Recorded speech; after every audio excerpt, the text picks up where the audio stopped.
Halo geng, welcome back to my YouTube channel. Gimana nih kabar kalian? Semoga baik-baik aja ya. Sebelum mulai ke ceritanya, aku mau ngucapin makasih dulu untuk kalian yang udah nyempetin waktunya untuk dengerin cerita horor aku malam ini. Dan untuk kalian yang baru pertama kali mampir di channel aku, selamat datang ya, aku Winda. Malam ini seperti biasanya aku mau lanjutin nyeritain kisah horor yang kemarin malam dengan judul Penunggu Gunung Salak Part 8, yaitu Tipu Daya Sena. Tanpa berlama-lama, yuk langsung aja kita masuk ke ceritanya. Cekidot!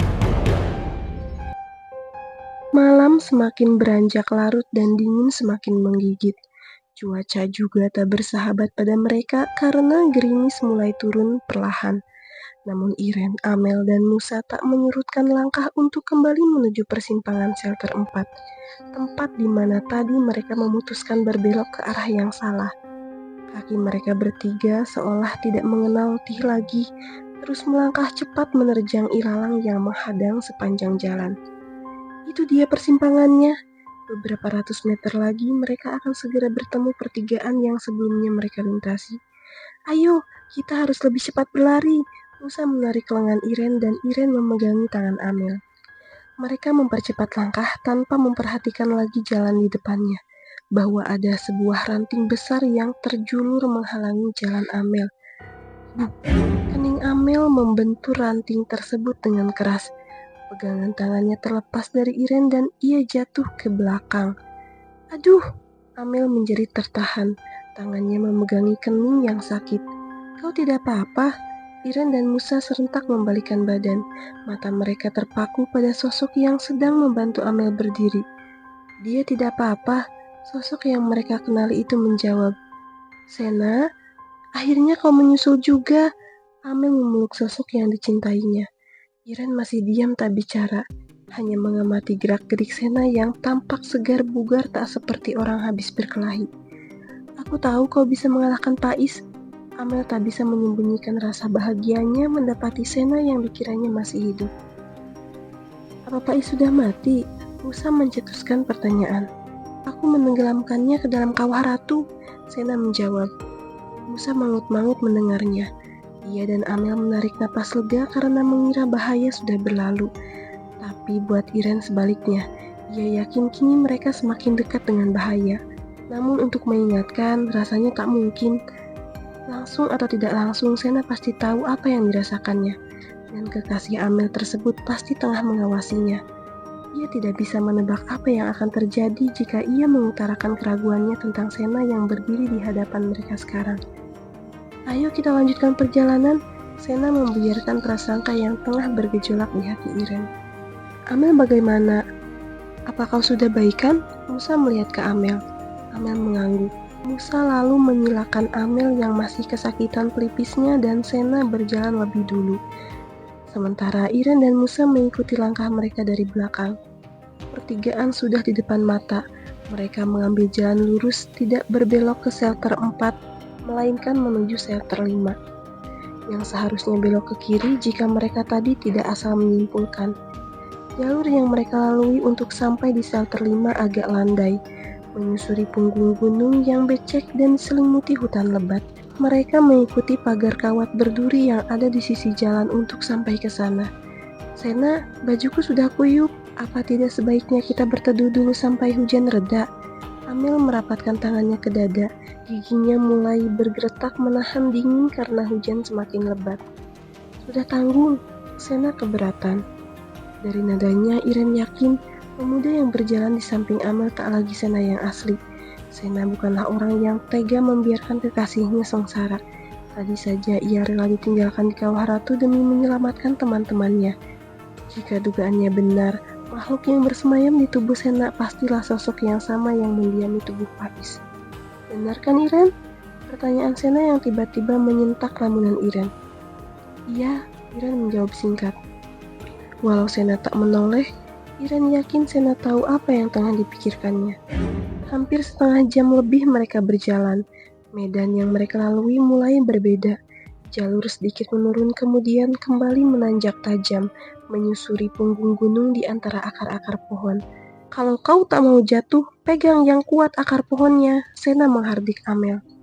Pemuda itu yang paling bersemangat melanjutkan perjalanan di tengah derasnya hujan. Tak peduli dengan dua perempuan lemah yang sudah terengah-engah menahan lapar sejak pagi, letih dan dingin yang menusuk-nusuk kulit. Tanganku sakit, Amel mengeluh. Ia masih mengira pemuda di sampingnya Sena, kekasihnya yang mau berbelas kasihan. Bukan cuma kau, semua juga mengalami, Sena berujar enteng. Ia tak peduli perih yang dirasakan teman-temannya ketika tangan mereka menghujam akar yang tajam dan menyisakan goresan luka. Aku mau istirahat dulu, Amel terus merajuk. Silahkan kalau kau mau jadi santapan ular. Mendengar jawaban Sena, Amel bergidik ngeri. Tak berani membayangkan akan menjadi santapan ular. Ia akhirnya patuh mengikuti kemauan Sena, meneruskan perjalanan tanpa mengeluh lagi. Dan diam menanggung perih di tangannya sendiri karena tergores akar-akar pohon yang dijadikan pegangan. 1 jam berlalu, mereka kembali bertemu medan baru. Tebing batu curam yang harus mereka panjat dengan tangan mereka untuk bisa sampai di shelter 5. Ini tidak mungkin. Kita tidak akan mampu memanjat sampai atas di tengah hujan lebat seperti ini. Batunya pasti licin. Musa mendongak ke atas memperhatikan tebing yang akan mereka daki. Kita lihat, kalau aku bisa, pasti kalian juga bisa. Sena mulai memanjat untuk membuktikan pada teman-temannya.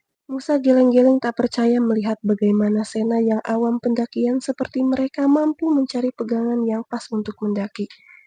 Aku tidak akan mampu. Amel ragu untuk mencoba. Kau harus. Sena yang baru memanjat beberapa meter melompat turun dan menarik tangan Amel ke dinding tebing. Pegang ini. Sena menempelkan tangan Amel pada batu yang dijadikan pegangan. Sekarang panjat. Sena kembali menghardik. Amel dengan terpaksa mengikuti kemauan Sena. Bagaimana? Musa melirik Iren. Ikuti saja. Iren sebenarnya sama seperti Amel, tak punya keyakinan dan keberanian untuk memanjat. Namun berdiam diri di situ juga tak akan membantunya. Sena pasti akan marah, dan ia tahu kemarahannya tak mungkin bisa ditebak sama seperti Pais. Hal tak terduga bisa saja terjadi. Sena mungkin saja akan menghabisi nyawa mereka sama seperti yang diinginkan Pais. Air hujan menampar wajah mereka berempat yang terus-terusan menengadah ke atas untuk mencari pegangan saat memanjat tebing. Perih akibat goresan akar pohon di telapak tangan semakin menyayat kulit. Beradu dengan batu tebing yang harus dicengkram kuat-kuat agar bisa sampai ke atas.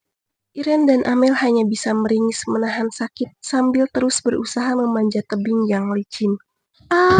Iren hampir tergelincir jatuh ke bawah kalau saja Musa tak merelakan bahunya untuk menyangga kaki Iren. Terus naik, Musa menyemangati sambil meringis menahan bobot tubuh Iren. Iren mengangguk pelan, menarik napas dalam-dalam sebelum kembali memanjat. Bagi pendaki amatir seperti mereka, tak mudah untuk memanjat tebing terjal dalam waktu sesingkat-singkatnya. Selain karena ketiadaan alat dan pengalaman, faktor cuaca tak mendukung dan waktu yang dipilih juga jadi penyebab lamanya mereka memanjat untuk sampai di atas. Butuh kesabaran ekstra bagi mereka menundukkan segala aral yang menghadang. Kecuali Sena yang tampak ringan memanjat dari dinding tebing di bawahnya ke dinding atasnya. Akhirnya sampai juga. Musa menarik napas lega setelah melewati tebing terjal yang baru mereka panjat. Di hadapan mereka terhampar padang rumput yang sedikit luas untuk mereka beristirahat. Aku mau beristirahat dulu di bawah pohon itu. Amel hendak beranjak menghampiri sebatang pohon yang nampak di pinggir padang rumput, namun Sena menahan pergelangan tangannya. Ada apa? Amel menoleh. Iren melirik sekilas. Kita harus melanjutkan perjalanan lagi, Sena menjawab. Iren menepis tangan Sena dari pergelangan Amel, lalu menariknya. Memangnya kita makhluk gaib yang bisa jalan ke sana kemari tanpa rasa letih? Iren menyentil Sena dengan ucapannya. Makhluk yang berdiam di tubuh Sena bersentak kaget dengan keberanian Iren. Namun Iren tak gentar kali ini. Ia sudah terlalu letih untuk menghadapi teror yang tak nyata yang meminjam tubuh teman-temannya. Musa mengikuti Iren dan Amel yang berteduh di bawah pohon. Tinggal Sena yang masih berdiri mematung di tepi tebing yang tadi mereka panjat. Matanya masih menatap sejurus ke Iren. Iren membalas tatapannya. Kali ini dengan segenap keberanian yang ia kumpulkan dari sisa-sisa tenaganya yang terperangah karena pendakian yang mengerikan ini. Sen, malam-malam begini, kok kuat sih main hujan-hujanan? Iren sengaja mengucapkannya dengan nada bergurau. Ia tak mungkin membuat Amel marah dengan pradugaannya bahwa Sena yang bersama mereka bukan Sena yang sesungguhnya. Bola mata Sena bergerak-gerak, seolah tengah membaca lakon yang sedang dimainkan Iren. Nanti sakit loh, kecuali kalau lo bukan manusia, dijamin gak bakalan sakit. Amel dan Musa melirik terkejut dengan candaan Iren terakhir. Mereka sama sekali tak mengerti maksud ucapan Iren. Lo kenapa, Ren? Kok kayak kesurupan? Amel menempelkan punggung telapak tangannya di kening Iren. Gue gak apa-apa. Iren menepis tangan Amel dari keningnya, hampir memuntahkan firasat yang dirasakannya karena sebal dengan sikap Amel yang malah mencurigainya. Tapi ada yang papa. Iren meneruskan. Ia sengaja memancing roh di tubuh Sena untuk keluar. Musa dan Amel mulai merasakan keganjilan dari nada bicara Iren. Mereka mundur perlahan dan mengikuti arah pandang Iren. Iren tengah bersitatap dengan Sena. Entah apa yang terjadi di diri Iren dan Sena, yang tertangkap sejak tadi adalah keanehan-keanehan sikap Sena yang kemudian beralih pada Iren. Pengecut yang tak berani menunjukkan wajah aslinya. Mata Iren menatap tajam menentang kilatan mata Sena. Makhluk yang berdiam di tubuh Sena terlecut sindiran Iren. Seperti hendak menunjukkan wajah aslinya, ia menunjukkan wajah beringas. Sena, kamu kenapa? Amel hendak menghampiri Sena, namun tangan Musa menahannya. Jangan, Musa melarang. Ia menunggu apa yang akan terjadi selanjutnya. Sena menggerak-gerakkan tubuhnya ke sana kemari seperti tersetrum aliran listrik. Dari atas ubun-ubun kepalanya, jenglot seukuran tubuh manusia dewasa keluar dan terbang di atasnya. Ah! Jenglot itu membuka suara. Amel, Iren, dan Musa terbelalak melihat wajah makhluk yang menyeramkan tersebut. Musa dan Amel mundur ke sisi Iren. Belum usai keterkejutan mereka, jenglot tersebut menghunuskan jari kukunya yang panjang ke dada Sena dan mengambil jantungnya. Tidak! Amel menjerit melihat tubuh Sena yang bercucuran darah ambruk di tanah. Ah! Sambil mengeluarkan suara keras, jenglot tersebut melemparkan jantung Sena tepat di kaki Iren. Lari! Iren yang menyadari bahaya mendekat sontak memberi aba-aba. Iren berlari lebih dulu disusul Amel dan Musa di belakangnya. Jenglot mengejar ketiganya. Geng, cerita Penunggu Gunung Salak part 8 selesai sampai di sini. Nah, gimana nih kelanjutannya? Penasaran kan? Makanya kalian jangan kemana-mana dulu. Nantikan video kelanjutannya di part 9 dengan judul Usaha Meloloskan Diri di video berikutnya ya. Untuk kalian yang suka dengerin cerita horor, jangan lupa like, comment, share, and subscribe. Jangan lupa bunyikan lonceng notifikasinya juga ya, agar kalian gak ketinggalan update terbaru dari aku. See you in next video, bye-bye!